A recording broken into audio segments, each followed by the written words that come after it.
اعوذ باللہ من الشیطان الرجیم، بسم اللہ الرحمن الرحیم۔ پیارے بھائیوں بہنوں بچوں، السلام علیکم۔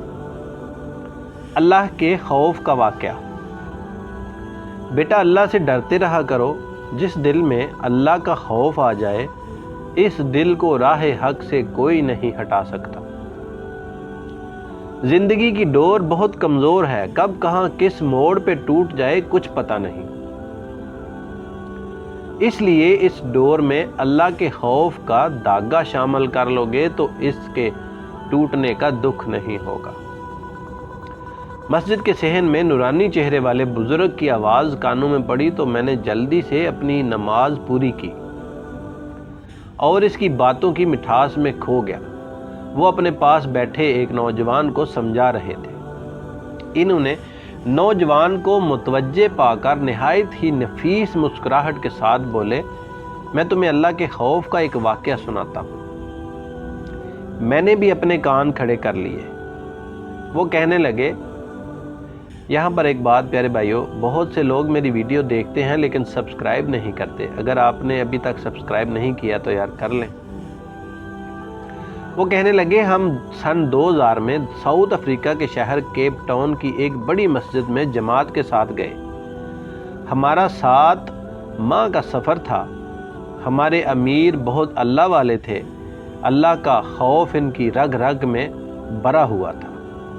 دین کی تبلیغ کا جذبہ ان کے دل میں اس قدر موجزن تھا کہ وہ ہر وقت امت کے ہر فرد کی اصلاح کی فکر میں لگے رہتے، کوئی موقع ہاتھ سے نہ جانے دیتے کہ جس سے کوئی بھٹکا ہوا انسان راہ راست پر آ جائے یا کوئی بھی انسان جہنم سے بچ کر جنت میں جانے والا بن جائے۔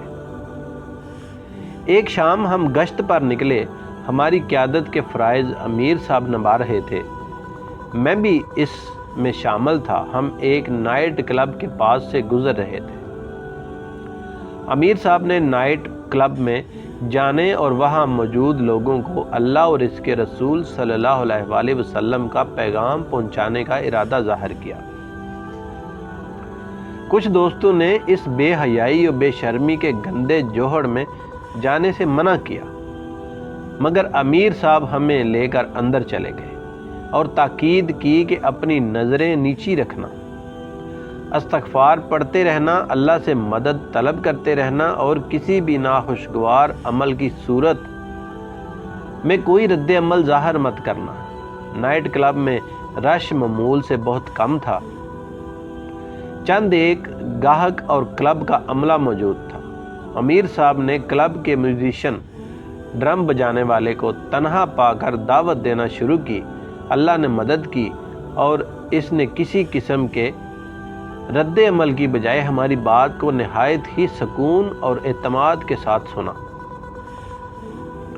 وہ ہم پر بہت حیران ہو رہا تھا اور توجہ سے دیکھ رہا تھا۔ بات ختم ہوئی تو اس کی بیوی جو چھپ کر امیر صاحب کی باتیں سن رہی تھی آگے بڑھی اور فوراً ہی کلمہ پڑھ کر مسلمان ہو گئی۔ اس نے اپنے شوہر کو بھی کلمہ پڑھا کر ہمارے ساتھ مسجد لے آئی۔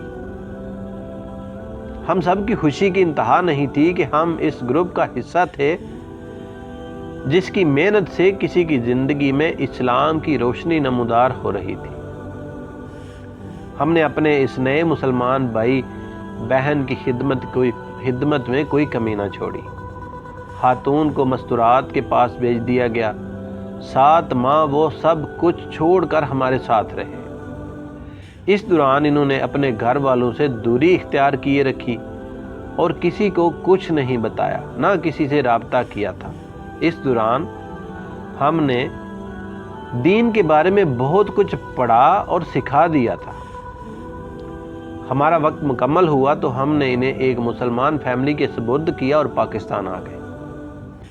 البتہ امیر صاحب کا نمبر ان کے پاس تھا کہ کسی بھی الجھن یا پریشانی میں وہ ان سے رابطہ کر سکیں۔ 1 سال کے بعد امیر صاحب کے پاس اس خاتون کا فون آیا تو وہ بہت رو رہی تھی اور پوچھ رہی تھی کہ آج دوران سفر بس میں ہاتھ کا دستانہ کھلنے کی وجہ سے غیر محرم کی نظر میرے ہاتھ پر پڑ گئی ہے، کیا میری بخشش ہو جائے گی؟ امیر صاحب نے انہیں تسلی دی اور فون بند کر کے بہت روئے۔ امیر صاحب ہمیں کہنے لگے کہ وہ عورت جو نائٹ کلب میں غیر محرموں کے ساتھ فاحش ماحول میں رہ رہی تھی، آج اس کے دل میں اللہ کے خوف کا یہ عالم ہے کہ ہاتھ کا کچھ حصہ کھلنے پر بخشش ہونے نہ ہونے کا ڈر پیدا ہو گیا۔ یہ قرب الہی کی دلیل ہے۔